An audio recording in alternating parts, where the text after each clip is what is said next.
The 14th letter is a noon. Noon is one of our narrow letters. Typically I write a noon as a very narrow horizontal stroke, a vertical line all the way down to the bottom line, and then a very narrow stroke on the bottom. Some people just do it with a downstroke and a stroke over to the left, narrow stroke over to the left. Either one is fine. So a noon, make sure the noon is narrow. If it gets a little bit too wide, it begins to look like a calf.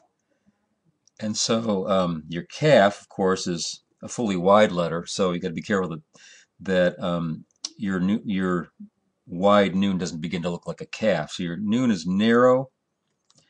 You want to be sure that you have a stroke on the bottom so that you can differentiate that from a vav. Remember, a vav comes down and stops and has nothing on the bottom that's horizontal. So this is your vav. Your noon is going to have a stroke over, narrow stroke over on the bottom, but not too wide, otherwise it begins to look like a calf. The final noon begins the same way, either nothing, no tail at the top or a little tail at the top, and then it comes straight down and goes all the way below the line. So some people would just write it as a completely straight line and then down below the line. I typically put a little bit of a horizontal stroke at the top, narrow stroke, and then bring it down below the line. So that's your noon, an N sound as in Nancy.